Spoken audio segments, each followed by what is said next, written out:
Hello, my name is Matt Friedman, and today I'm going to be doing a talk called Be the Hero, Be the Change.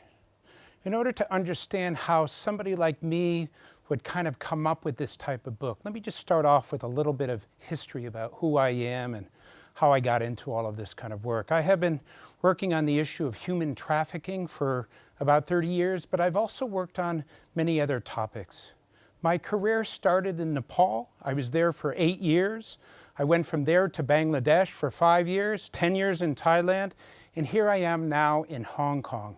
And during that time, I worked in 42 countries on public health, education, human rights, disease mitigation, all kinds of topics. And so what I'm going to start with is a little bit of a description of my experience so that I can talk about how I see this concept of hero and heroism that I'm going to apply back to you a little bit later.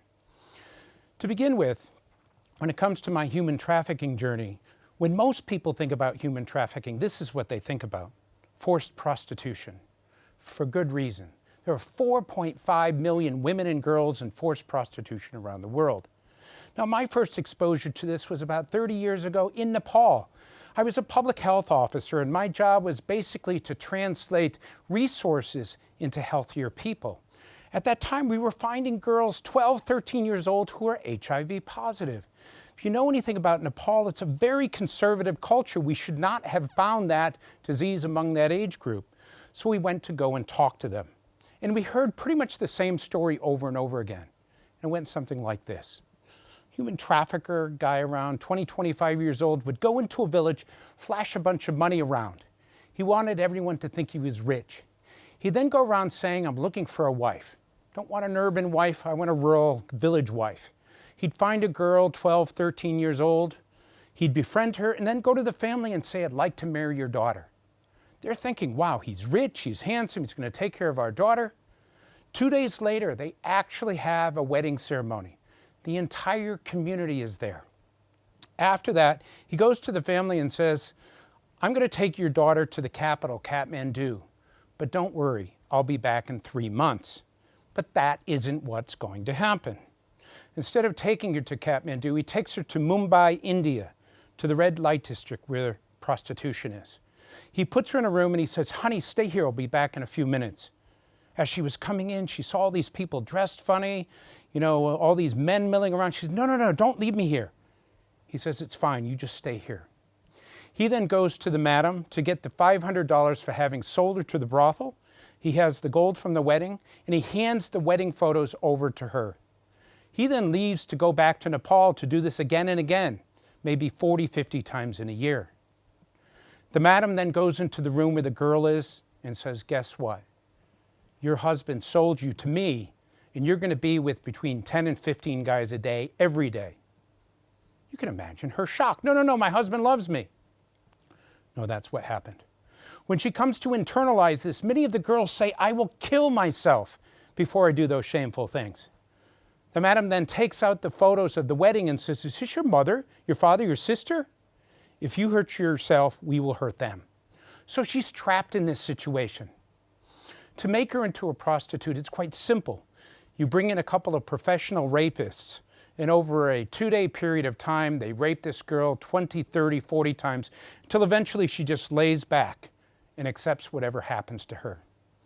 After that, she's put on the line, which means that she will be with between 10 and 15 guys a day, every day, for about 2 years, till she gets what's called black eye, where she's so depleted physically and emotionally and spiritually that nobody wants her, and they throw her out on the street. If she's lucky, she gets back to Nepal. Many of them languish in India, die there. Now, I was hearing this story over and over again, but I didn't understand the evil of it until I actually went to those brothels. I was invited by the Indian government to do public health checks. I was going from brothel to brothel, had a police officer with me, went into one of these places, and there was an 11-year-old trafficking victim. This girl saw this Caucasian guy, saw an opportunity, literally ran up and wrapped herself around me and said, save me, they're doing terrible things to me. I looked down at this child who was hysterically crying, wearing a dress 10 sizes too big, turned to the police officer and said, we need to get her out of here. He said, you can't do that. So what are you talking about? You're a police officer. He says, if we try to do that, we'll both be killed. To make a long story short, we left. We came back with a lot more police, but of course the girl was gone. Now I tell that story because I wasn't one of those 15-year-olds that said, when I grow up, I want to be an activist. In fact, I did everything I could not to be one. But as these situations kept building up, something changed, especially when you have a failure like this, where I couldn't sleep, I couldn't eat.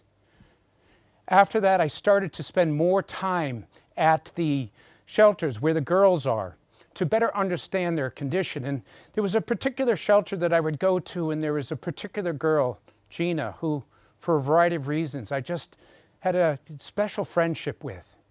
And the last time I saw her, after the day I had seen her the day before, she sent me a letter in Nepalese.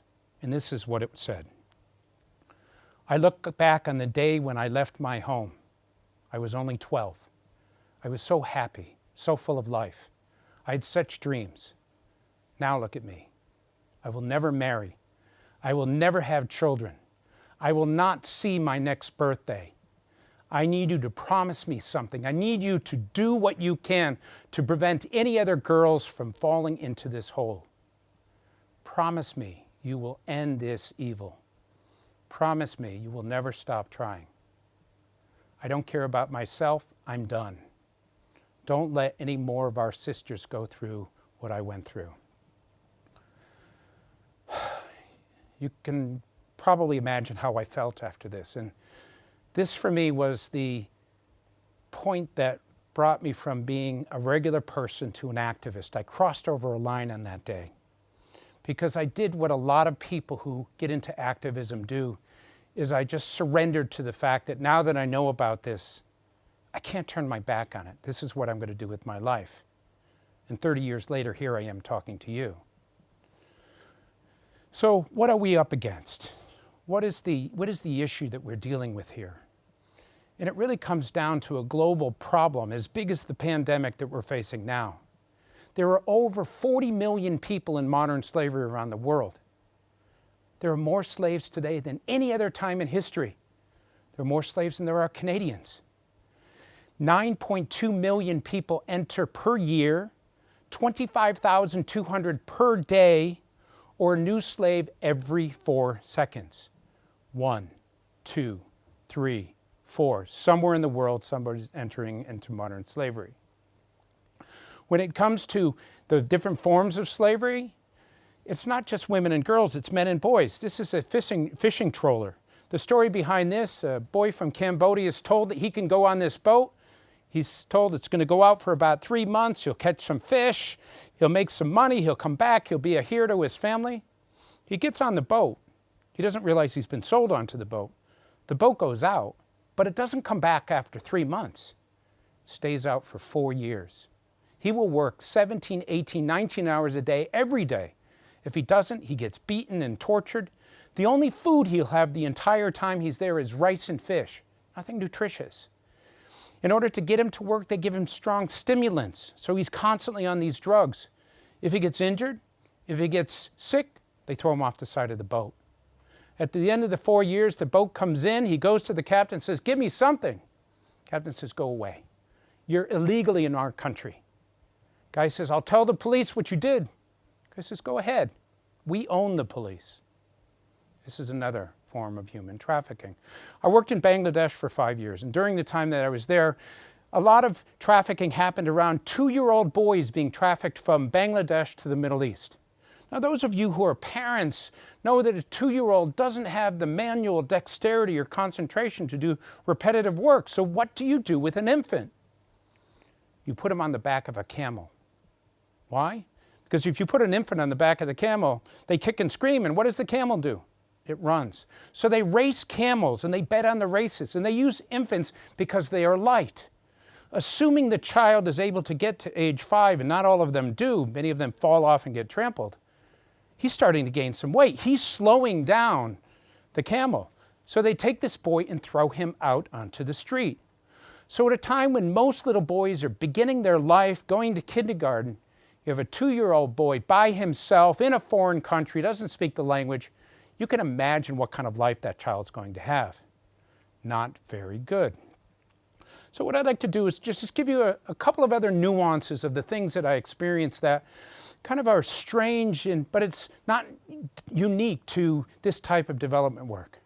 So I once got a call. I was in Vietnam. This man calls me up and said, "Are you Mr. Friedman? You work for the United Nations?" I said, "Yes." He says, "I'd like to talk to you." I get these calls all the time. So I said, "Yes." We met at a restaurant. He was a very kind of charming, well-educated, well-dressed person. And for an hour, I talked about my work. When I finished, I turned to him and I said, "Well, what is it that you do?" He says, "Well, I'm a human trafficker." I said, "Excuse me?" He said, "Yeah, I'm a human trafficker. You know, I traffic women and boys and various other things. I'd never met somebody like you. I was always curious. Thank you very much for telling me all about your work." So I had 2 choices there. I could either get up and get really huffy and walk away, or sit and listen. I stayed for another 90 minutes. He told me all about his business, went into great detail, even gave me his card, said, "Go ahead, try to catch me. I'm so well insulated." But one of the things that struck me when we were having this talk is he repeatedly said over and over again, "You guys are ridiculous. You have to follow rules and regulations and laws. We don't. You'll never catch us because of the situation that we're in. We mutate, we evolve, we change the moment anyone comes close to us." That was a very sobering moment. One of those moments that I realized the difficulty that we're up against in addressing something like this. At another time, we were out of our office, we had a hotline, and that hotline was run by a person who spoke Burmese. We had a Burmese girl call us. She said, "I was kidnapped off the street, thrown into a van. I'm in Thailand. I don't know where I am. Help me, help me." They didn't know she had a phone, and when they stopped for gas, she'd go to the toilet and call us up. So my employee came to me and told me about this, and initially it was just him listening, waiting for a call, and another one came another 2 hours later, another 2 hours later. We went from 1 person to 3 to 8 to 10 people sitting around with maps, trying to figure out, well, where is she? What did she say? What did you see? We came this close to knowing where she was. We were ready to call the police. And then the call stopped. You can imagine how that was. But the disappointments associated with this type of work is what goes along with something like this. And we have many of them. One more story. I was kind of in Bangladesh, and there was a girl. She was 16 years old. She was pulled off the street, put in a van, driven over to Calcutta, forced into prostitution, and she did that for only a couple of weeks. But we managed to get her out of there and back to Bangladesh. And we put her in a shelter, and we gave her some counseling and some health care and some love and affection and whatever she needed in order to get over it. And then we were going to take her back. So it was me, herself, and an NGO worker. We got into a van, we drove to where her city was, but somehow, prior to us getting there, the family heard what happened to her. And when we got there, the three of us are standing here, the family's standing in front of us. Father says, "Go away. You can't come home." The girl said, "I didn't do anything. I was pulled, I didn't do anything." He says, "It doesn't matter. You brought shame to us. You have to leave. None of your brothers and sisters will get married if you basically come home." This exchange went on for about an hour. Finally, we left. Brought her back to the shelter. She sat by herself for 3, 4, 5 days at a time. And then one day she just wandered off. This is what culture sometimes does in these kind of situations. So here we are. We have 40 million people in modern slavery. Just to put this into perspective, last year, the world only helped about 100,000 of these people out. See that little red line in that donut? Those are the people we helped. The blue represents the people we didn't help. 0.2%. Out of 500,000 criminals, we were able to put about 8,000 of them in jail. 0.8%. Now, when you hear these numbers, you might ask the question, does the counter-trafficking world not care? Are we lazy? Are we not doing our job? That's not the issue. The issue is this. The amount of money generated from modern slavery is $150 billion US a year. The amount of money to fight is about 350,000 or 350 million, or 0.23% of that. There's about 15, 16, 17,000 people like me who are full-time addressing this against 500,000 greed-incentivized criminals. We have to follow the rules. They don't. And the last thing is awareness associated with this is very low everywhere. Very few people know about this particular topic. And so if you don't know about something, you're not going to care. If you don't care, you're not going to do anything. And that's part of the reason why I do lots of talks all over the world. So as a result of this, what we're dealing with here is the problem is this big, and the result is this big. And I'll come back to this point because it's important as I talk about other issues as well. But despite everything, we also have a situation where there's good news. There are programs out there that are doing well, and I'm just going to show you one very quickly. So we were working in Mongolia, and there were these girls who would read the back of the newspaper, and there were all of these ads that said, if you're between the ages of 17 and 21, you want to work in Japan in a restaurant and see the world, contact us. So they'd call up, they'd go through the process, they'd end up in Japan. 2 weeks later, on a false pretense, they'd end up in Macau, and then forced into prostitution. They'd do that for 2 years, then go home. But because they would never get a husband and they would bring shame to their family, they couldn't tell anybody. So we knew it was happening. They knew it was happening. How do you stop it? So we got a phone, put a bunch of minutes on it, got somebody hired to answer the phone, and then we put an ad in the paper next to all those other ads that said, before you contact any of these other ads, contact us first. The girls would call up and say, do you have a job? We'd say no, but if you take these other jobs, this is what will happen. So we were able to prevent them from making a mistake. The second group of people who called were people who had been trafficked, heard about this so-called hotline, and they told us our story. So we went from 3 documented cases to about 300. The third group of people who called were the traffickers. You can imagine they weren't very happy. They'd call up and say, where are you? We're going to kill you, all this other stuff. But it was a cell phone. We had their number. We were able to go and figure out where they were and go after them. So this gives you an example of the fact that there are success stories despite everything I said. So what I'd like to do is just, on your screen is a question. Do you have a cause that you feel strongly about? Just spend a couple of seconds just answering that. Many of us have causes, many of us don't have causes, but it'd be interesting just to see what the score is for something like this. So another 10 seconds. So about 82% of you have causes, the others don't, and that's unusual because there's a lot of people out there who don't know what their cause is. And as a result of that, they don't really know what they want to focus on. Okay, so based on all of that experience that I had over the last 30 years, I'd like to talk a little bit now about some of the things that I learned about kind of how to address the issues of the world and what do we need. The first observation I'd like to point out to you is this. The world needs our help. And it's not just human trafficking, it's pollution, it's hunger, it's clean water, it's animal rights, it's labor. Those are the global issues. But even on the local level, you have homelessness, you have mental health issues, you have unemployment, a whole variety of things. If you look around, you will see there is need everywhere. And just to put some of these numbers into perspective on the global ones, 5.5 million people die from pollution around the world each year.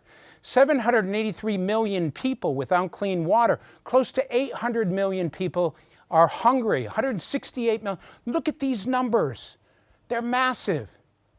And what's really important to recognize about them is that in all of these cases, we're failing. We're not coming anywhere close to being able to address these issues. Keep that in mind as we go forward. Look at the COVID-19 situation that we're dealing with now. We have pandemics all over the place. We have people in hospitals. We have potential for food shortages and so forth. Another example of need. Was anyone prepared for this? No. But is anyone ever prepared for these things? Probably not. The second point that I've learned over the years is that we don't pick our issue. Our issue picks us. I wasn't, as I said, one of those 15-year-olds who, when I grew up, I said that I wanted to do human trafficking. I tried over and over again to turn my back on that issue. But it kept coming back to me because something about it made my heart sing. Something about it was part of my DNA.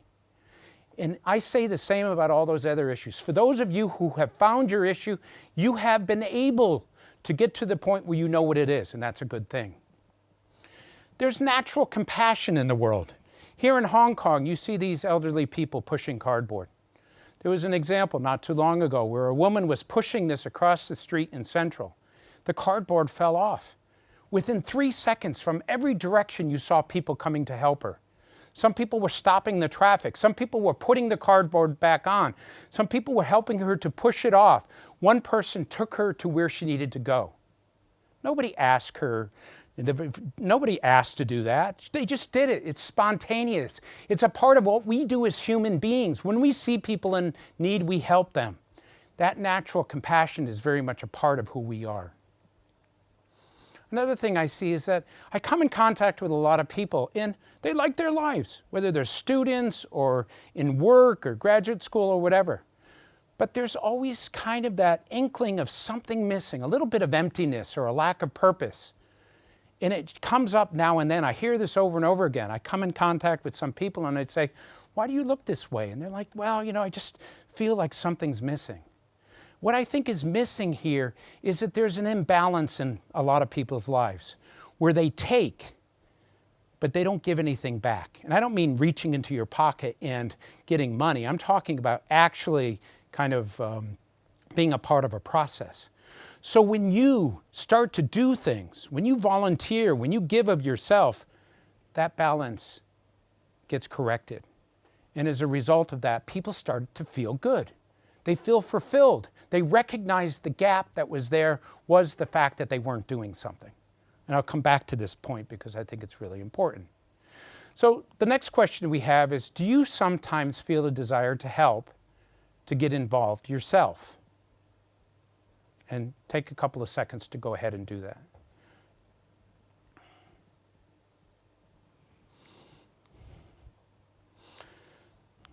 This one is a pretty easy one. I'm seeing 100% across the board here. And I think you're seeing pretty much the same thing. It's a part of our existence, this desire to get involved, and perhaps the fact that you're watching this was self-identification, that you already had that feeling and you wanted to perhaps move forward with that. Okay. Another observation that I've seen is that the human mind is great at talking ourselves out of things. So there's a little voice in our head, and that voice tells us, yeah, I hear you want to do something, but what about this? One of the what about this is a situation where these topics are often considered to be sad or depressing, and so people don't really want to address them. And I know this because I wrote a book once, and I had people read it, and they get to page 37, and when they get to that page, they put the book down because it's the rape scene. It's a very emotional scene. It's very dramatic.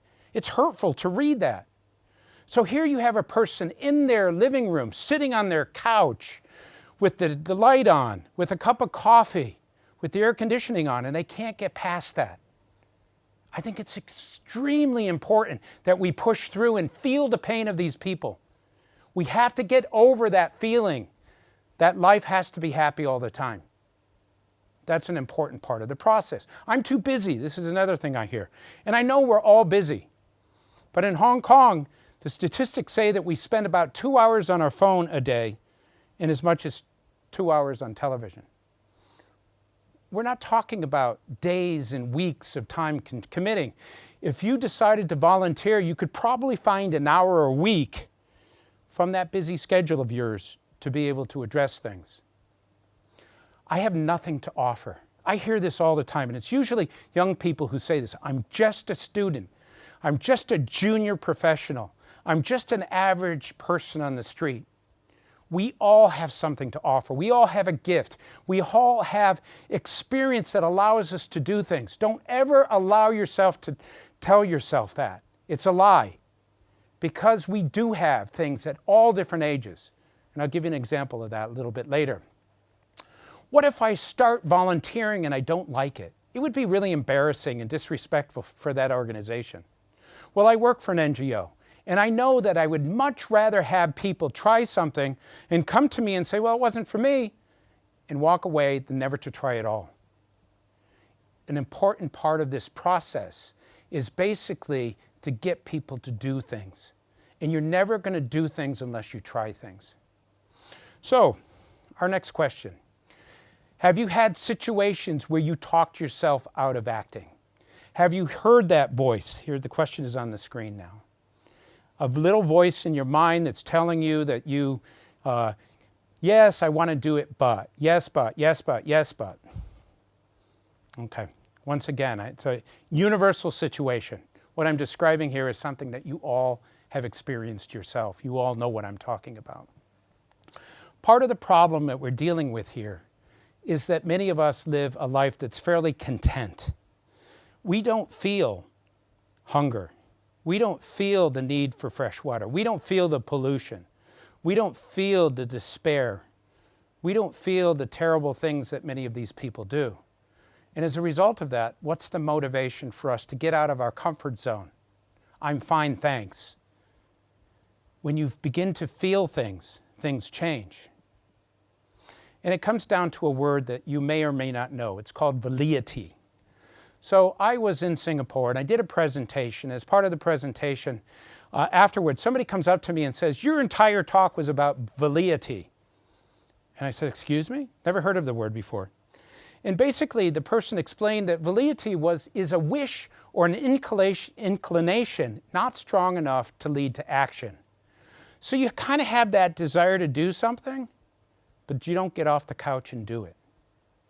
Now that is an extremely important word. And actually, if you put this into Word, it'll show up as a misspelling because it's not a word that is ever used. But I think it's a great word because it explains a lot of the behavior that many of us experience. So you have the voice in the head telling you something. You have the desire, but that voice prevents you from taking that step. That's an important part of what we're talking about. And for me, what that step means is that it's important to get over the line. Now, in a lot of my talks, I talk about the line, and here's the line. On the left-hand side of the line is basically you learn something, you know something, you have interest in something. The other side is action. So let's say you didn't know about something, then you came to learn about it, then you came to care about it, and you wanted to do something. You get right up to that line.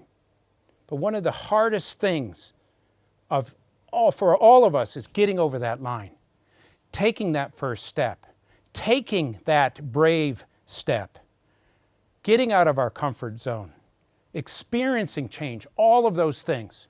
Super important, super relevant, very much a part of what we need to do in order to get beyond our ability. Okay, so we have a situation where there's huge problems out there. Problems both on the community level, you have problems on the global level. We have reasons why we haven't really done things. How do we go from that to the next step of actually getting involved in doing things? How can I help? That's a fundamental question. By being a hero. Now, heroism and the concept of heroism is very confusing to people. I often get in front of an audience of 100 people and say, how many of you in this room are heroes? I'll get one wise-ass person in the back raising their hand just to be funny. Everybody else keeps their hand down because they don't self-identify. They think heroism is basically jumping in front of a bus or going into a burning building. That's not what heroism is for me, and let me define it. When a person does a selfless act with no anticipation of getting anything in return, a kindness, a kind gesture, that's heroic. That's heroism. So if a person is walking in front of you and falls and you help them up, you've done a heroic act. If you call somebody up who's having a bad day, you've done a heroic act. What we're talking about here are gestures to help other people or the world. And so when I define it that way and then go back to the audience and say, how many of you are heroes? You can't help but put your hand up because all of us do heroic things. All of us do charitable things. All of us are helping. And why it's important to use the word hero next to it is we don't give ourselves credit for it. We don't give other people credit. We need to encourage people through positive reinforcement by using words like heroism and being a hero to encourage more and more of that activity to take place. Okay, so another question. Do you feel you are or could be a hero? Yes or no? Based on what I was just describing in terms of what we had here. Now we're seeing that the almost 100%, I think we're up to 88%. Those people in the no category, come on, give yourself a break. Join the yeses. Everybody can be a hero. Everybody. Okay, so how do we go from ordinary person struck down by velleity to a person who actually gets involved? The first thing that I want to say to you is it's extremely important to understand that you don't have to quit your job and go work in a shelter or fly to Cambodia. Many of the things that we can do are tiny little things that are small gestures, but if tens of millions of people did these small gestures, it would add up. So the first thing you need to do is to find out what makes your heart sing. What is your cause? What is the issue that does it for you? I tried many times to turn my back on human trafficking, couldn't do it. It kept coming back to me. You know what your cause is when you look at something and see it and feel it and want to keep going back to it. Maybe it's animals. Maybe it's the environment. Maybe it's oceans. Maybe it's depression. Maybe it's bullying. It doesn't matter. Figure out what it is. In order to do that, go online. Look at YouTube videos. Explore papers, go to presentations, read the newspaper, find that thing that is there. During this critical time of COVID, it's the same type of thing. A lot of us are sitting around in our homes. Why not use that time to help other people? Find out what element of this disease you feel like you can help out with. Can you call up somebody who's by themselves? Can you basically put a posting on your social networking talking about how to wash hands? What is it that you feel that you are inclined to be able to do? Do those things. And again, these are quite small. They don't have to be big things. The next thing is to accept some responsibility. We share this earth with all of the other people in the world. We share the air, the water, the land, the animals, the plants, all of these things. Whose responsibility is it to take care of them? We can't put that all on the government or the United Nations or the NGOs. We have to accept some responsibility ourselves. Accept that responsibility. This is your world. It's everybody's world. We can't expect everybody else to solve the problems. So even if we take a small piece of it and work on it, again, figure out your cause, accept some responsibility. The third thing you need to do is to surrender. And I don't really even know how to describe this other than to I'm just going to do it. You know, Nike got it right when they had that phrase, just do it, because it's a call to action that says, I'm not going to listen to anything else, I'm just going to do it. I'm going to move forward, I'm going to do it, I'm going to make it happen. That surrendering gets rid of all of the voices that you have in your mind. It turns it off. It allows you to say, I am going to go forward and I'm going to make it happen. And then you do something. Anything.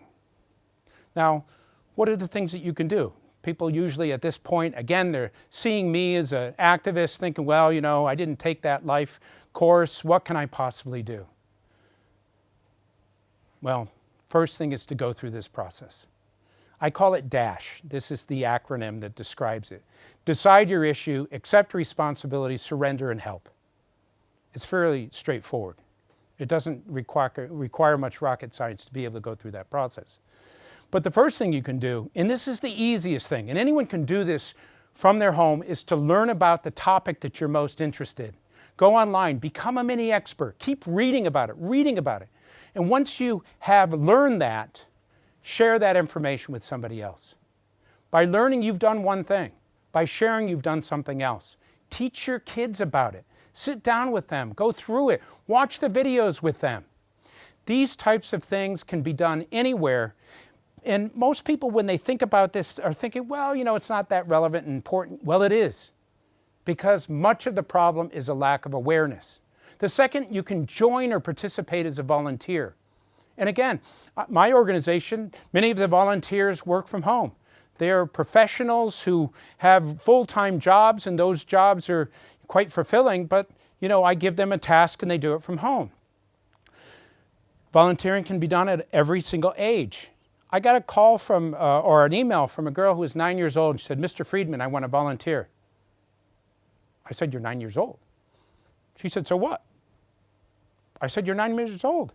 She said 9-year-olds are the new 16-year-olds. Give me a chance.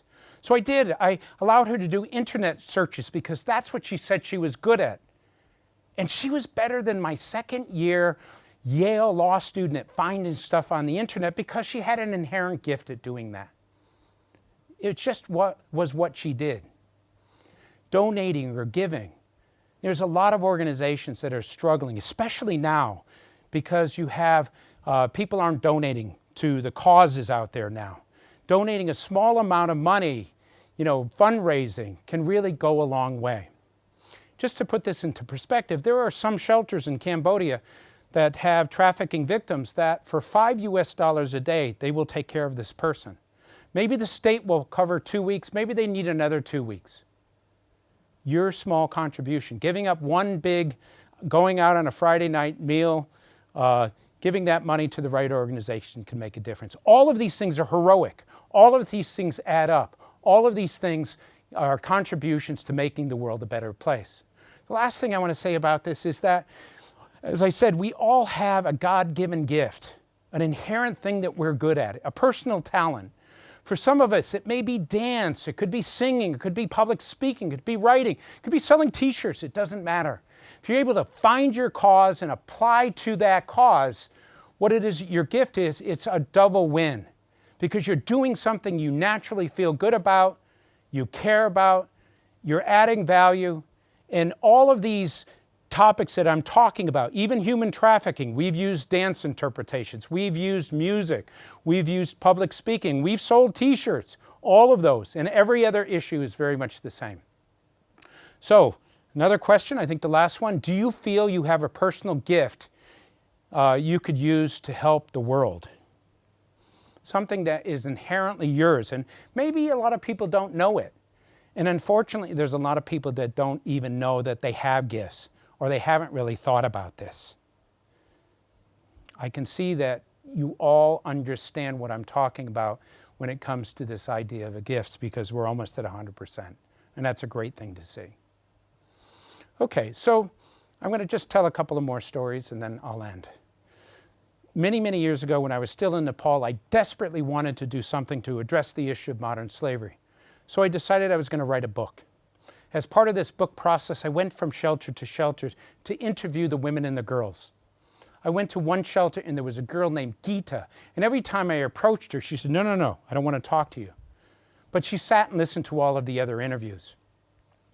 When I finished there and I was leaving, all of a sudden Geeta comes running up and says, I've changed my mind, you can have my story. I was thrilled. Geeta sat on one side of the table, the rest of us sat on the other side of the table, and over a 3-hour period, she told the worst story I had ever heard of rape and torture and betrayal and murder and betrayal, everything you could possibly imagine. I honestly didn't know what to say to this girl. Finally, I turned to her. I said, wow, Geeta, you must be so angry at the traffickers for the horrific things they did to you. She paused and paused. Then she said, no, I'm angry at you and you and you. She pointed at us. She said, where were you? Said that every single day she woke up praying for somebody to come and help. Nobody came. Said she went to school till she was 12. She knew that everything around her was illegal and happening right in the open. She said she wasn't angry at the traffickers. She said they're just bad people being bad people. She said she was angry at the good people, at society, for not caring enough to allow a 15-year-old girl to be commercially raped 7,000 times and then to get a disease that's going to kill her. She understood that the 15,000 of us around the world aren't going to cut it. We need everybody to have take a stand. Lots of people, the general public, the schools, the faith-based groups, the corporations, everybody to take some responsibility. I come back to that word again, responsibility. And then to surrender to it and to do things. Now, people say, well, if we're at 0.2%, it's impossible. You can't possibly achieve this. Let me give you an example of how it wouldn't be impossible. So let's say that there is an asteroid that is coming to hit Earth. And there's 2 years between where the asteroid is and us. And we were told that if we could end modern slavery in 2 years, that asteroid would go off to the left or to the right. Do you think we would end modern slavery? You bet we would. If our survival was meant on it. It demonstrates that if the right combination of factors, and if there's a will, there's a way. So it's not impossible. It's improbable maybe, but it's not impossible. But certainly we can do better than 0.2%. I show this picture, I don't know where this is, but it's kind of a huge sand dune made up of billions and billions of pieces of sand. And what this demonstrates is that small particles in huge quantities can add up to something magnificent and huge, as you see here in this photograph. The same can happen if you can get 10 million people to step up and decide to get involved and to do something. If 10 million people did that something, it would add up to something quite big. And that's what the Be the Hero campaign is all about. Getting people over their validity, over the line, to a point where they accept some responsibility, surrender to do something, they do something, and from there we move on to making the world a better place. And so with this talk, we are launching the Be the Hero campaign. It's not about raising money, it's about helping to inspire people to act, to offer the tools. So the book that you see, and you'll see in a moment, is one example of what is offered. There's videos, there's podcasts, there's testimonies, we're trying to get volunteers to volunteer. And our hope from today is to get 100,000 people to self-identify as saying, I did something. And if that means just watching a video and telling one other person, you've done something. And anything else. And if you do 10 things, 15, I don't care. We just want people to do it. So that's what we're doing here today as part of this process. This is the book that we're launching today. It's called Be the Hero, Be the Change. It was written for anyone who has that inkling or that idea of wanting to kind of get out of their comfort zone, to step up, to accept some responsibility, and to help be a part of making the world a better place. If you're interested, get the book. All the proceeds go to COVID-19. And what we're trying to do is to use it as a means to educate and inform people about what's going on. And if you're interested in joining the campaign, BeTheHero.com campaign, go on there, you send us an email, we'll find a way of getting you involved. With that, thank you very much.